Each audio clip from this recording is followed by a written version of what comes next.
I'm ASMR Illumination, and this is Jane Eyre, Volume 1, Chapter 13. Mr. Rochester, it seems, by the surgeon's orders, went to bed early that night, nor did he rise soon next morning. When he did come down, it was to attend to business. His agent and some of his tenants were arrived and waiting to speak with him. Adele and I had now to vacate the library. It would be in daily requisition as a reception room for callers. A fire was lit in an apartment upstairs, and there I carried our books and arranged it for the future schoolroom. I discerned in the course of the morning that Thornfield Hall was a changed place. No longer silent as a church, it echoed every hour or two to a knock at the door or a clang of the bell. Steps, too, often traversed the hall, and new voices spoke in different keys below. A rill from the outer world was flowing through it. It had a master. For my part, I liked it better. Adele was not easy to teach that day. She could not apply. She kept running to the door and looking over the banisters to see if she could get a glimpse of Mr. Rochester. Then she coined pretexts to go downstairs, in order, as I shrewdly suspected, to visit the library, where I knew she was not wanted. Then, when I got a little angry and made her sit still, she continued to talk incessantly of her ami, Monsieur Edouard Fairfax de Rochester, as she dubbed him. I had not before heard his prenomens, and to conjecture what presents he had brought for her. For it appears he had intimated the night before that when his luggage came from Millcote, there would be found amongst it a little box in whose contents she had an interest. Et cela doit signifier, said she, qu'il y aura là dedans un cadeau pour moi, et peut-être pour vous aussi, mademoiselle. Monsieur a parlé de vous. Il m'a demandé le nom de ma gouvernante, et si elle n'était pas une petite personne assez mince et un peu pâle, j'ai dit que oui. C'est vrai, n'est-ce pas, mademoiselle? I and my pupil dined as usual in Mrs. Fairfax's parlour. The afternoon was wild and snowy, and we passed it in the schoolroom. At dark I allowed Adele to put away books and work, and to run downstairs. For from the comparative silence below, and from the cessation of appeals to the doorbell, I conjectured that Mr. Rochester was now at liberty. Left alone, I walked to the window, but nothing was to be seen thence. Twilight and snowflakes together thickened the air, and hid the very shrubs on the lawn. I let down the curtain and went back to the fireside.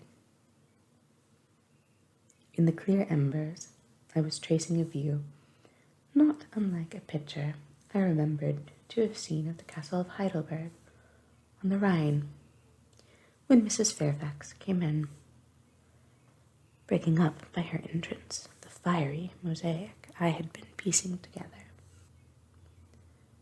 and scattering, too, some heavy and welcome thoughts that were beginning to throng on my solitude. Mr. Rochester would be glad if you and your pupil would take tea with him in the drawing-room this evening, said she. He has been so much engaged all day that he could not ask to see you before. When is his tea time? I inquired. Oh, at 6 o'clock. He keeps early hours in the country. You had better change your frock now. I will go with you and fasten it. Here is a candle. Is it necessary to change my frock? Yes, you had better. I always dress for the evening when Mr. Rochester is here. This additional ceremony seemed somewhat stately.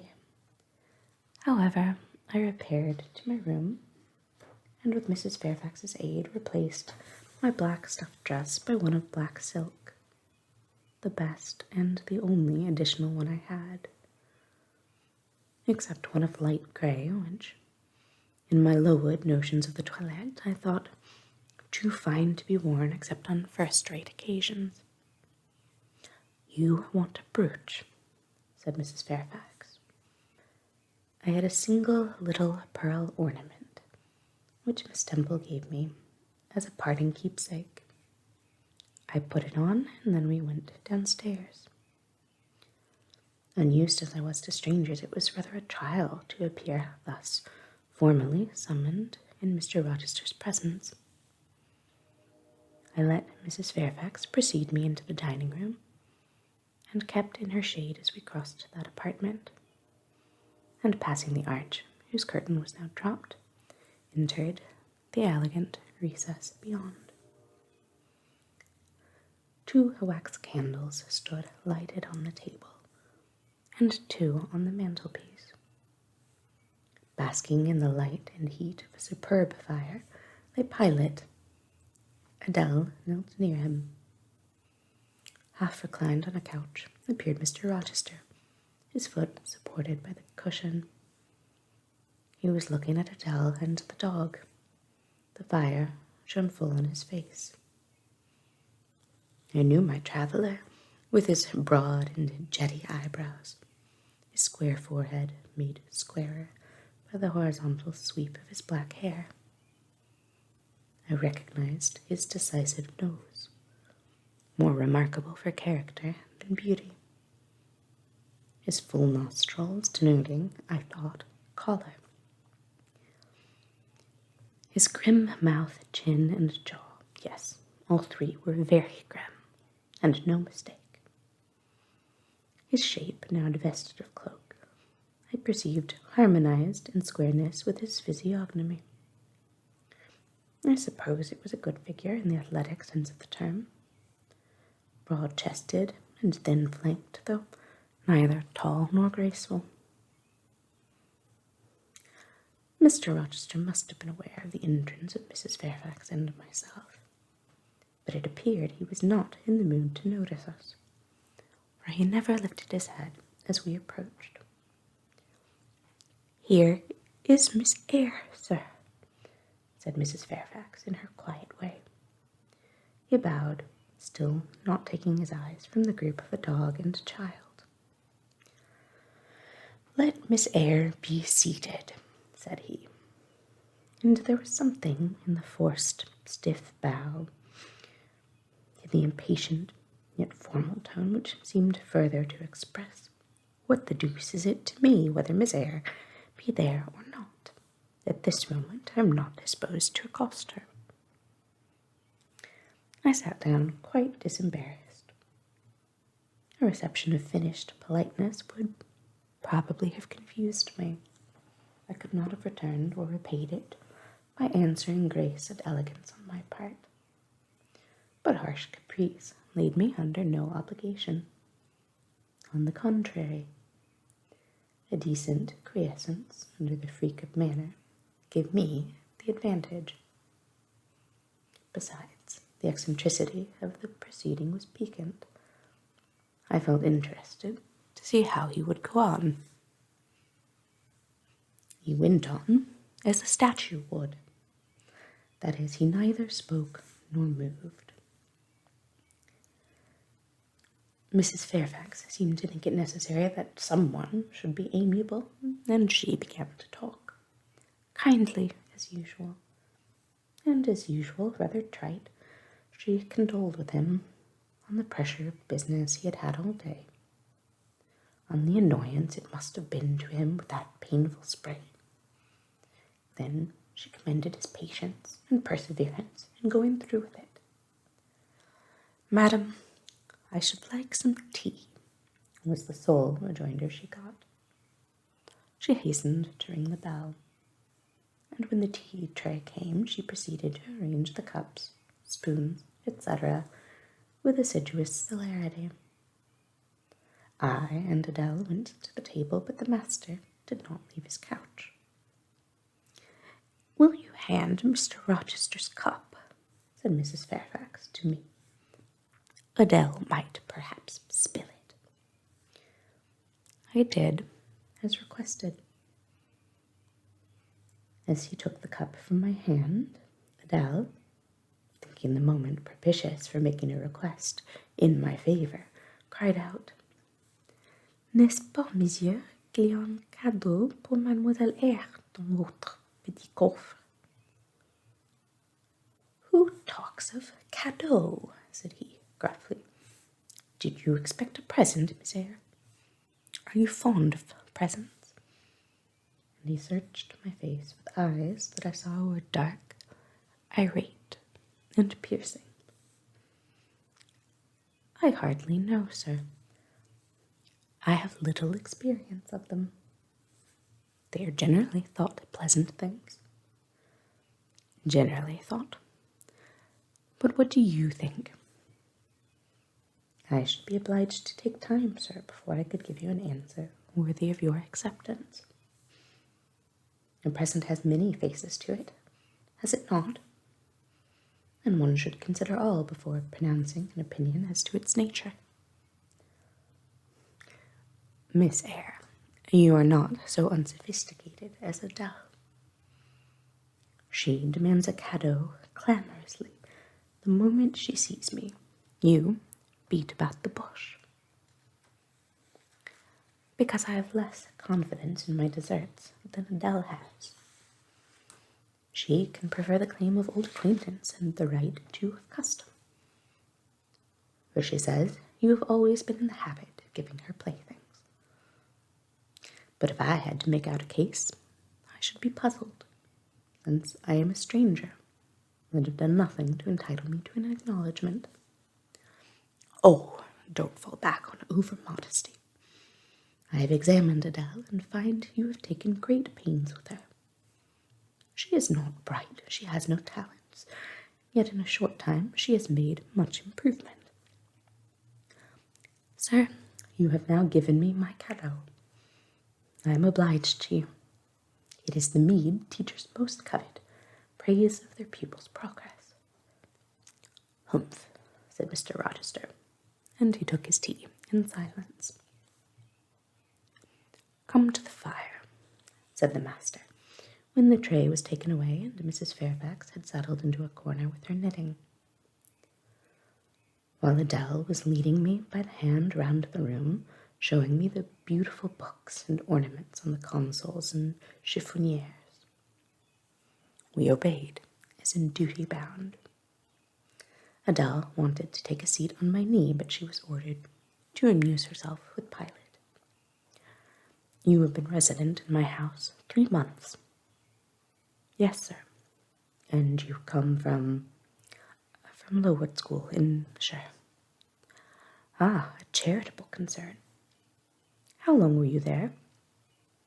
8 years. 8 years? You must be tenacious of life.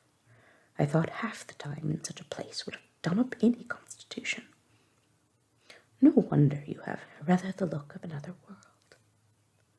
I marvelled where you had got that sort of face. When you came on me in Hay Lane last night, I thought unaccountably of fairy tales, and had half a mind to demand whether you had bewitched my horse. I am not sure yet. Who are your parents?" "I have none." "Nor ever had, I suppose. Do you remember them?" "No." "I thought not. And so, you were waiting for your people when you sat on that stile." "For whom, sir?"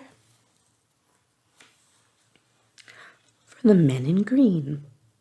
It was a proper moonlight evening for them. Did I break through one of your rings that you spread that damned ice on the causeway. I shook my head. The men in green all forsook England 100 years ago, said I, speaking as seriously as he had done. And not even in Hay Lane or the fields about it could you find a trace of them. I don't think either summer or harvest or winter moon will ever shine on their revels more. Mrs. Fairfax had dropped her knitting, and with raised eyebrows seemed wondering what sort of talk this was.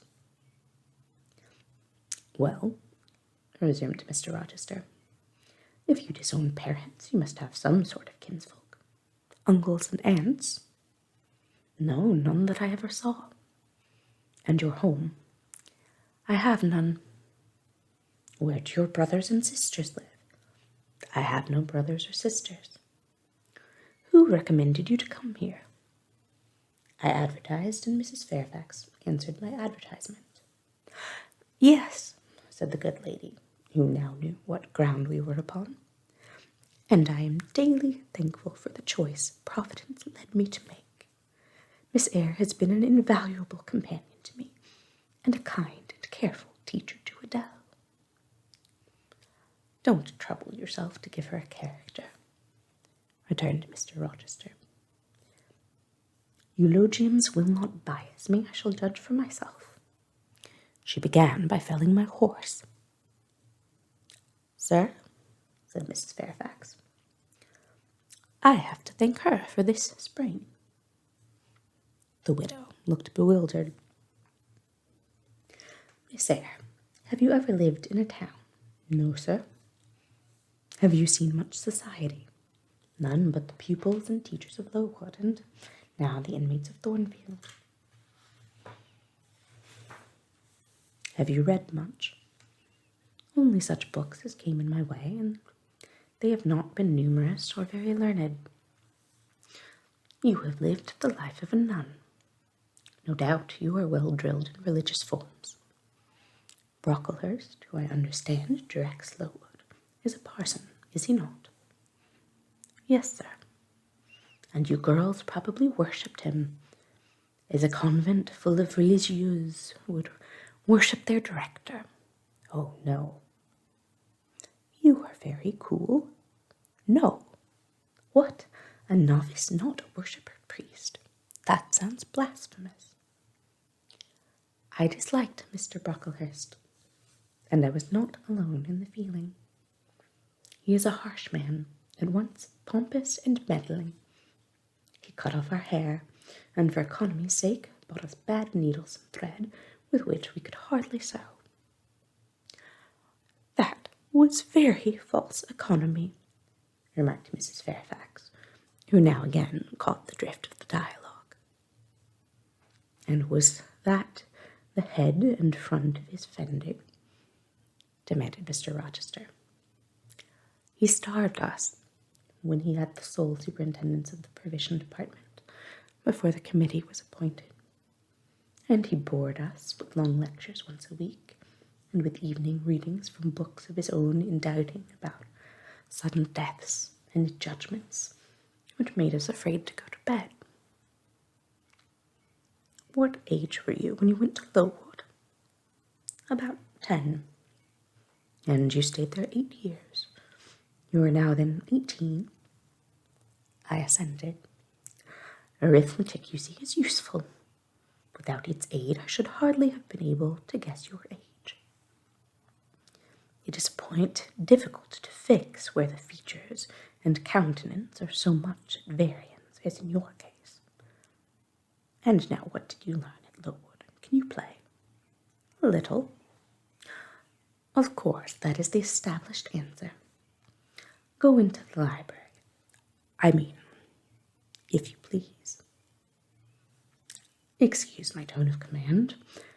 I'm used to say, do this, and it is done. I cannot alter my customary habits for one new inmate. Go then into the library. Take a candle with you, leave the door open, sit down to the piano, and play a tune. I departed, obeying his instructions. Enough, he called out in a few minutes. You play a little, I see, like any other English schoolgirl. Perhaps rather better than some, but not well. I closed the piano and returned. Mr. Rochester continued. Adele showed me some sketches this morning, which she said were yours. I don't know whether they were entirely of your doing. Probably a master aided you. No, indeed, I interjected. Ah, that breaks pride. Well, fetch me your portfolio if you can vouch for its contents being original. But don't pass your word unless you are certain. I can recognize patchwork. Then I will say nothing, and you shall judge for yourself, sir. I brought the portfolio from the library. Approach the table, said he, and I wheeled it to his couch. Adele and Mrs. Fairfax drew near to see the pictures. No crowding, said Mr. Rochester. Take the drawings from my hand as I finish with them, but don't push your faces up to mine. He deliberately scrutinized each sketch and painting. 3 he laid aside. The others, when he had examined them, he swept from him. Take them off to the other table, Mrs. Fairfax, said he, and look at them with Adele. You, glancing at me, resume your seat and answer my questions. I perceive these pictures were done by one hand. Was that hand yours? Yes. And when did you find time to do them? They have taken much time and some thought. I did them in the last 2 vacations I spent at the wood, when I had no other occupation. Where did you get your copies? Out of my head. That head I see now on your shoulders. Yes, sir. Has it other furniture of the same kind within? I should think it may have. I should hope better. He spread the pictures before him and again surveyed them alternately. While he is so occupied, I will tell you, reader, what they are. And first I must premise that they are nothing wonderful. The subjects had indeed risen vividly on my mind. As I saw them with the spiritual eye, before I attempted to embody them, they were striking. But my hand would not second my fancy, and in each case it had wrought out but a pale portrait of the thing I had conceived. These pictures were in watercolors. The first represented clouds, low and livid, rolling over a swollen sea. All the distance was in eclipse, so too was the foreground, or rather the nearest billows, for there was no land. One gleam of light lifted into relief a half-submerged mast, on which sat a cormorant, dark and large, with wings flecked with foam. Its beak held a gold bracelet set with gems that I had touched with as brilliant tints as my palette could yield, and as glittering distinctness as my pencil could impart. Sinking below the bird and mast, a drowned corpse glanced through the green water. A fair arm was the only limb clearly visible whence the bracelet had been washed or torn. The second picture contained for foreground only the dim peak of a hill, with grass and some leaves slanting as if by a breeze. Beyond and above spread an expanse of sky, dark blue as twilight. Rising into the sky was a woman's shape to the bust, portrayed in tints as dusk and soft as I could combine. The dim forehead was crowned with a star. The lineaments below were seen as through the suffusion of vapor. The eyes shone dark and wild. The hair streamed shadowy like a heartless cloud torn by storm or by electric travail. On the neck lay a pale reflection like moonlight. The same faint luster touched the train of thin clouds from which rose and bowed this vision of the evening star. The third showed the pinnacle of an iceberg piercing a polar winter sky. A muster of northern lights reared their dim lances, close serried, along the horizon. Throwing these into distance rose, in the foreground, a head. A colossal head inclined towards the iceberg and resting against it.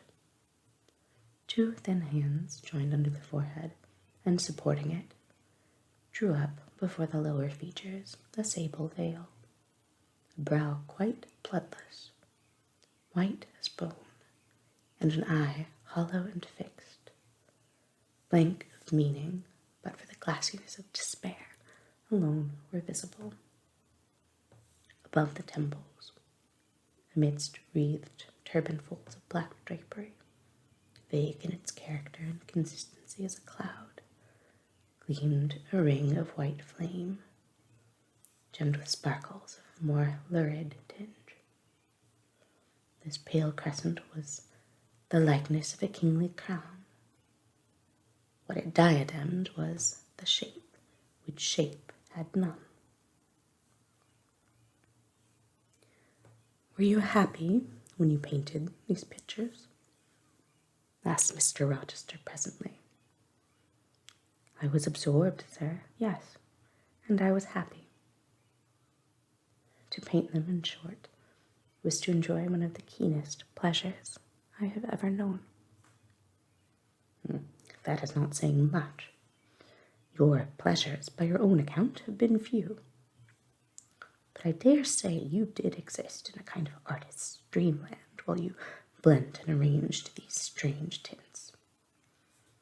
Did you sit at them long each day?" "I had nothing else to do, because it was the vacation, and I sat at them from morning till noon, and from noon till night.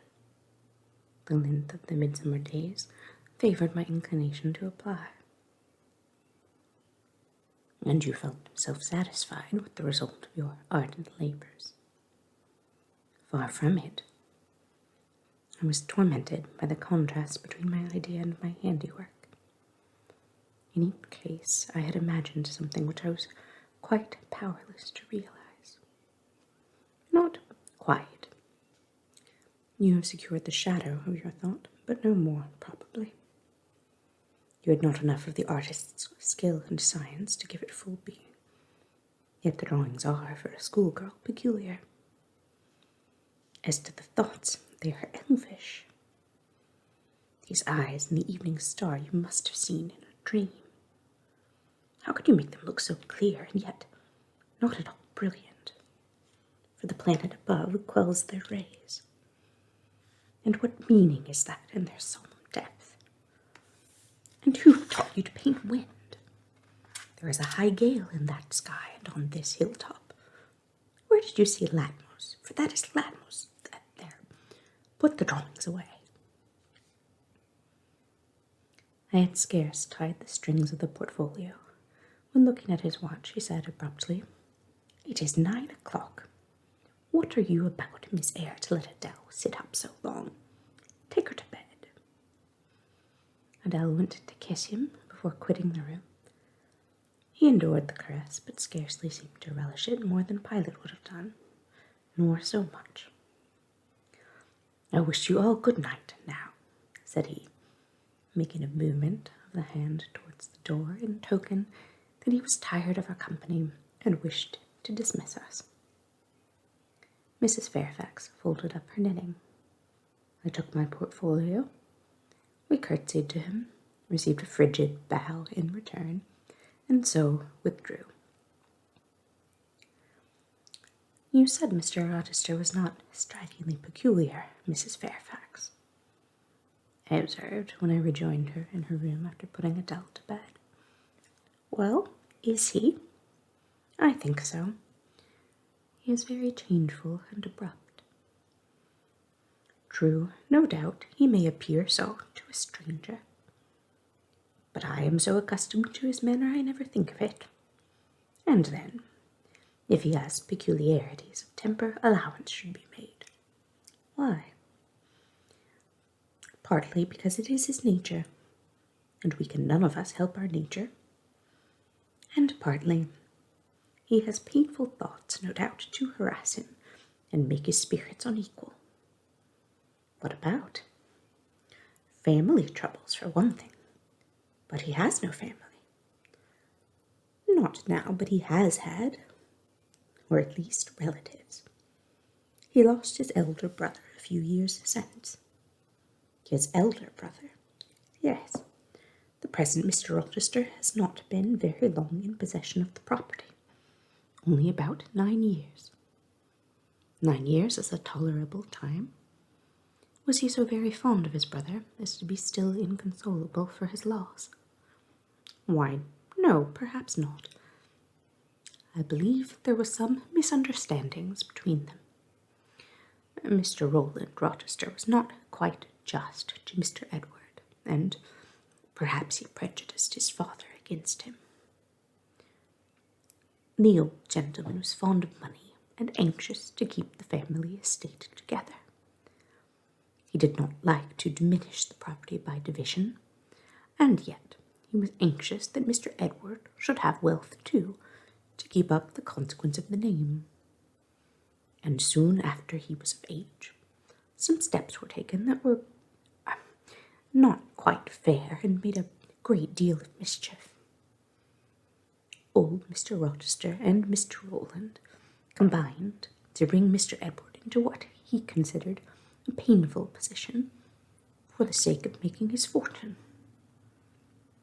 What the precise nature of that position was, I never clearly knew.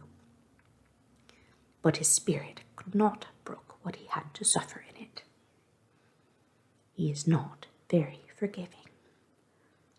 He broke with his family, and now for many years he has led an unsettled kind of life.